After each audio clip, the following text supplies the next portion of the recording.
Welcome to I news. ప్రముఖ కళ్లద్దాల సంస్థ లెన్స్కార్ట్ ఇప్పుడు తీవ్ర వివాదంలో చిక్కుకుంది. ఉద్యోగుల డ్రెస్ కోడ్ విషయంలో హిందూ మత సాంప్రదాయాలను టార్గెట్ చేసిందన్న ఆరోపణలు వెల్లువెత్తుతున్నాయి.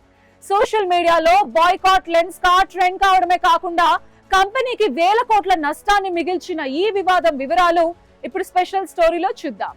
సాధారణంగా కార్పొరేట్ కంపెనీస్ లో క్రమశిక్షణ కోసం డ్రెస్ కోడ్ ఉండటం సహజమే. కానీ లెన్స్కార్ట్ సంస్థ రూపొందించిన స్టైల్ గైడ్ ఇప్పుడు దేశవ్యాప్తంగా దుమారం రేపుతోంది.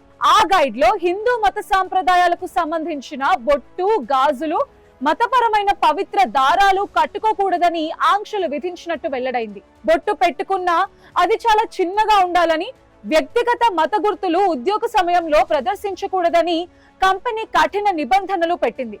అయితే ఇదే టైంలో ఇతర మతపరమైన గుర్తులకు, ముఖ్యంగా హిజాబ్ ధరించడానికి మాత్రం పూర్తి అనుమతి ఇవ్వడంపై నెటిజన్స్ తీవ్రంగా మండిపడుతున్నారు. కేవలం హిందూ మత సాంప్రదాయాలని లక్ష్యంగా చేసుకోవడం వివక్షాపూరితమని ఆగ్రహం వ్యక్తం చేస్తున్నారు. ఈ వివాదం కేవలం ఆరోపణలకే పరిమితం కాలేదు, క్షేత్రస్థాయిలో ఉద్యోగుల తొలగింపు వరకు వెళ్ళింది.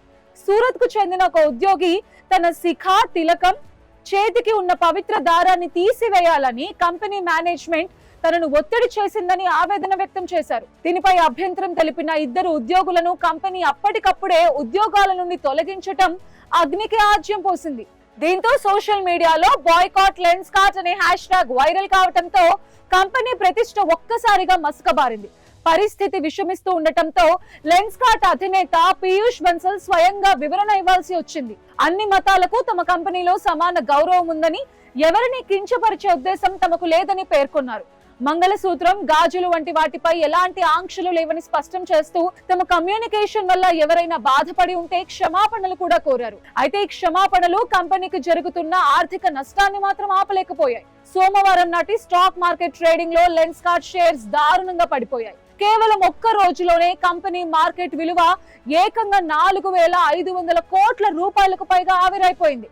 బాంబే స్టాక్ ఎక్స్చేంజ్ లో షేర్ విలువ 5% మేర క్షీణించి కనిష్ట స్థాయికి చేరుకుంది. 2010 లో చిన్న ఆన్లైన్ స్టార్ట్అప్ గా స్టార్ట్ అయి నేడు భారత్ తో పాటు జపాన్, మధ్యప్రాచ్యం వరకు విస్తరించిన ఈ సంస్థకి ఈ డ్రెస్ కోడ్ వివాదం కోలుకోలేని దెబ్బగా మారింది. 2026 నాటికి 2,500 స్టోర్స్ తో ప్రపంచ వ్యాప్తంగా విస్తరించాలని లక్ష్యంగా పెట్టుకున్న కంపెనీకి ఇప్పుడు కస్టమర్ల నమ్మకాన్ని తిరిగి పొందటం పెద్ద సవాల్గా మారింది. మతపరమైన భావాలతో ముడిపడి ఉన్న ఇలాంటి సున్నితమైన విషయాల్లో కార్పొరేట్ సంస్థలు జాగ్రత్తగా ఉండకపోతే ఎంతటి మూల్యం చెల్లించుకోవాలో ఈ ఘటన నిరూపిస్తోంది.